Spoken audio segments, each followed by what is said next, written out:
Now अपनी पिछली videos में हमने प्रोकैरियोटिक सेल के फंक्शंस देख लिए थे, तो इस वीडियो में हम यूकैरियोटिक सेल से शुरू करेंगे। अब पहले हम ये देख लेते हैं कि कौन-कौन से ऑर्गेनिजम्स यूकैरियोटिक होते हैं। तो विटाकर की 5 किंगडम्स के हिसाब से 4 किंगडम्स में यूकैरियोटिक किंगडम्स ऑर्गेनिजम्स आते थे। सो वो थे kingdom protista, kingdom Plantae, kingdom Animalia and kingdom fungi. अब यूकैरियोटिक सेल्स के प्रॉपर्टीज़ के बारे में है। अब यूकैरियोटिक सेल्स में हमें extensive compartmentalisation of the cytoplasm देखने को मिलेगी। मतलब कि जो साइटोप्लाज्म है वो कंपार्टमेंट्स में बटा होगा। ऐसा नहीं है कि हर कोई चीज़ ऐसे ही फ्रीली फ्लोट हो रही है। तो हर एक चीज़ एक पर्टिकुलर कंपार्टमेंट में होगी। वही हमें यहाँ पे दिया हुआ है। उसके बाद हमें बहुत सारे मेम्ब्रेन बाउंड ऑर्गेनल्स मिलेंगे, जैसे क्लोरोप्लास्ट हो गया, माइटोकॉन्ड्रिया हो गया, प्लास्टिड्स हो गए। ऐसे बहुत सारे मेम्ब्रेन बाउंड ऑर्गेनल्स हमें यूकैरियोटिक सेल्स में देखने को मिलेंगे। यूकैरियोटिक सेल्स में एक ऑर्गेनाइज्ड न्यूक्लियस है। अगर आपको याद हो तो प्रोकैरियोटिक सेल्स में न्यूक्लियाइड होता था जो कि ऑर्गेनाइज नहीं था, वो ऐसे ही साइटोप्लाज्म के अंदर प्रेजेंट था। जिसके यूकैरियोटिक न्यूक्लियस के पास एक न्यूक्लियर एनवेलप भी होता है।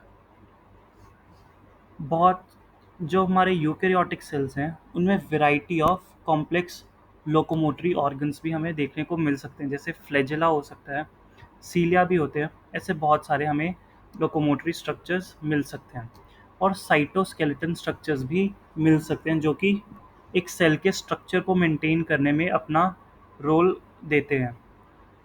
उनका जो जेनेटिक मटेरियल है जो कि न्यूक्लियस के अंदर प्रेजेंट होता है वो क्रोमोसोम्स की फॉर्म में प्रेजेंट होता है।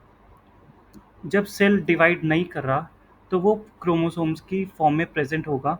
लेकिन जब सेल की डिवीजन स्टार्ट होती है तो क्रोमोसोम वाली शेप हमसे लूज हो जाती है और वो खुल जाता है ताकि हमारा जो डीएनए है वो रेप्लिकेट हो सके।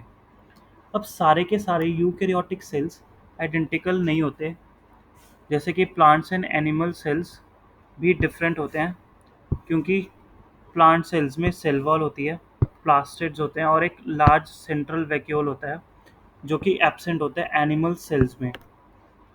जबकि जो एनिमल सेल्स हैं उनके पास एक सेंट्रियोल्स होता है जो कि एब्सेंट होता है ऑलमोस्ट ऑल प्लांट्स में। इसमें ऑलमोस्ट दिया हुआ है, ऑल नहीं दिया हुआ। तो यही था यूकैरियोटिक सेल्स के कुछ फंक्शंस। नाउ एनसीईआरटी के इस पेज पे हमें दो सेल्स की डायग्राम दी हुई है और उसके साथ बहुत सारी मार्किंग्स भी दी हुई हैं। तो हम एक एक करके सारी मार्किंग्स को पढ़ेंगे और सारे उन ऑर्गेनल्स का बेसिक फंक्शन एक्सप्लेन करना चाहेंगे। तो जो ये वाला सेल है ये एक प्लांट सेल है। अब आप पूछोगे कि आपको कैसे पता चला कि ये प्लांट सेल है। अगर आप देखो तो इसमें सेल वॉल है जो कि प्लांट सेल का एक करेक्टर है। पर सेल वॉल तो बैक्टीरिया में भी होती है, पर बैक्टीरिया में इतने सारे मेम्ब्रेन बाउंड ऑर्गेनल्स नहीं होते, इसीलिए ये प्लांट सेल है। तो हम इसका फंक्शन सेल वॉल से ही शुरू करते हैं। तो सेल वॉल का मेन फंक्शन है सेल को टर्जिडिटी और उसकी शेप मेंटेन करना। कई बार हो सकता है कि प्लांट सेल में बहुत सारा पानी अंदर आ जाए, तो उसकी प्रोबेबिलिटी हो कि वो बर्स्ट हो जाए। पर सेल वॉल उसकी टर्जिडिटी को मेंटेन करता है जिससे वो बर्स्ट नहीं होता। तो ये इसका मेन फंक्शन था। अगला फंक्शन हम देखते हैं मिडल लैमेला का। अब मिडल लैमेला दो सेल्स के बीच की एक लेयर आप कंसिडर कर सकते हो जो कि नेबरिंग सेल को बाइंड करने का फंक्शन करती है। तो इसका main function binding of the neighbour cells आप कर सकते हो। तो वैक्यूल। अब वैक्यूल प्लांट सेल में ऐसा ऑर्गेनल है जो कि बहुत सारा पानी भी स्टोर कर सकता है और बहुत सारी पिगमेंट्स जैसे एंथोसियानिन्स भी ये स्टोर कर सकता है। इसके इसमें सिर्फ पानी नहीं होगा, इसमें बहुत सारे सब्सटेंसेस भी होंगे जिनको मिला के हम सेल सैप कहते हैं।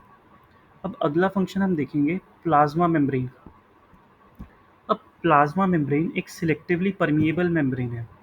मतलब कि ये सारे सब्सटेंसेस को सेल के अंदर अलाउ नहीं करेगी, कुछ सर्टेन सब्सटेंसेस को ही सेल के अंदर आने देगी। तो इसका यही मेन फंक्शन है। अगला फंक्शन हम देखते हैं माइटोकॉन्ड्रिया का। So mitochondria is also known as the power house of the cell. मतलब कि ये एटीपी प्रोडक्शन में हेल्प करेगा और यही इसका मेन फंक्शन है। अगला फंक्शन हम देखते हैं राइबोसोम का। अब राइबोसोम्स के बारे में हमने पहले भी पढ़ा था कि ये प्रोटीन सिंथेसाइज में हेल्प करते हैं। हमने बैक्टीरियल सेल में एक स्ट्रक्चर पढ़ा था जो कि था पॉलीसोम।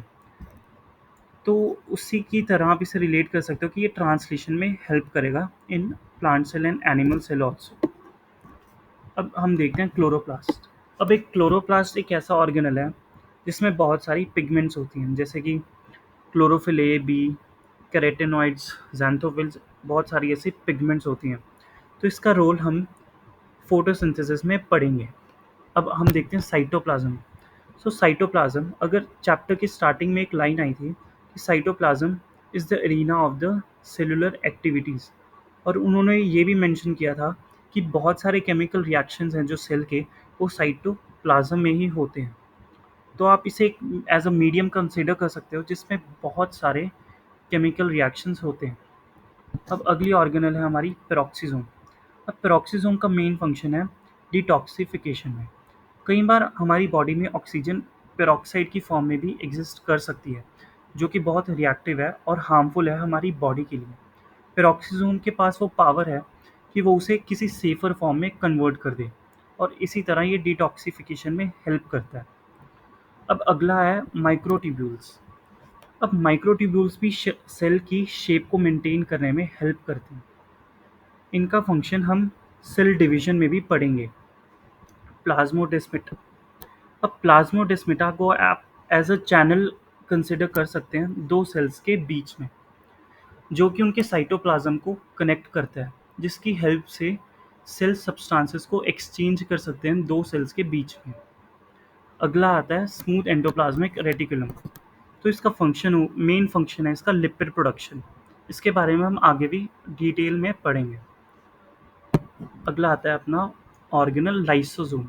सो लाइसोसोम एक ऐसा ऑर्गेनल है जिसमें बहुत सारे हाइड्रोलिटिक एंजाइम्स होते हैं, जैसे कि लाइएसिस हो गए, बहुत सारे ऐसे। तो इसका फंक्शन क्या हुआ, मान लो हमारे सेल में कोई एक पर्टिकुलर ऑर्गेनल ऐसी है जिसकी फंक्शनिंग अच्छे से नहीं हो रही, तो ये इसके पास वो कैपेबिलिटी है कि वो उस ऑर्गेनल को डाइजेस्ट कर ले। तो इसका मेन फंक्शन यही है।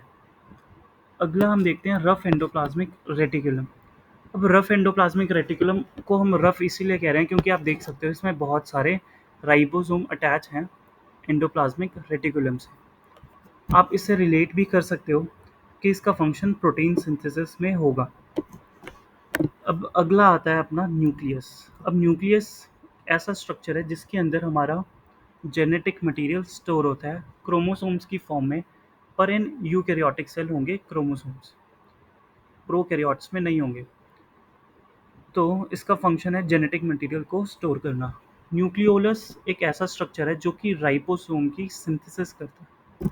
मतलब राइबोसोम की प्रोडक्शन न्यूक्लियोलस में होती है। अब हम पढ़ेंगे गोल्जी अपरेटस को।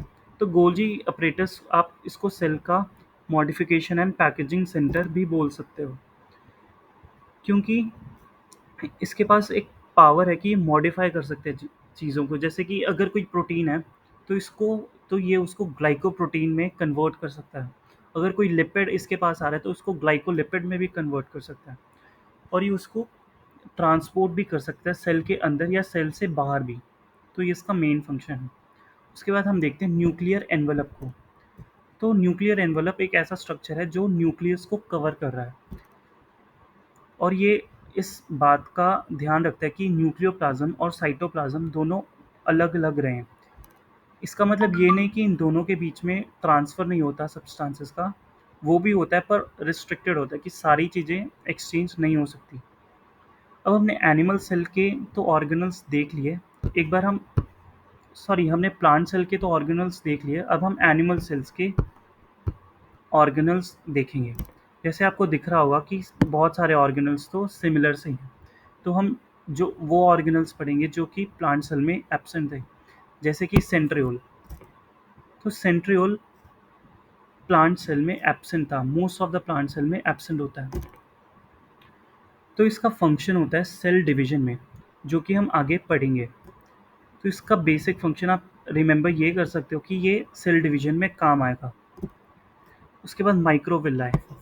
सो माइक्रोविल्लाए सेल का एब्जॉर्प्शन, सरफेस ऑफ एब्जॉर्प्शन बढ़ा देती है, जिसकी वजह से एफिशिएंसी भी उसकी बढ़ जाती है। अगर आपने इन दोनों सेल को ध्यान से देखा होगा तो आपको दिख रहा होगा कि प्लांट सेल में जो माइटोकॉन्ड्रिया का नंबर है वो हमें 3 माइटोकॉन्ड्रिया लगभग दिख रहे हैं। लेकिन जो एनिमल सेल है उसमें हमें काफ़ी सारे माइटोकॉन्ड्रिया दिख रहे हैं, जैसे 1, 2, 3, 4। इससे हम ये भी रिलेट कर सकते हैं कि एनिमल सेल को माइटोकॉन्ड्रिया ज़्यादा चाहिए क्योंकि उसकी एटीपी रिक्वायरमेंट ज़्यादा है, क्योंकि हम चल सकते हैं, प्लांट स्टिल है तो उसकी एटीपी की रिक्वायरमेंट कम होती है। ये भी इस डायग्राम एक हिडन फैक्ट आप इसे कंसिडर कर सकते हो।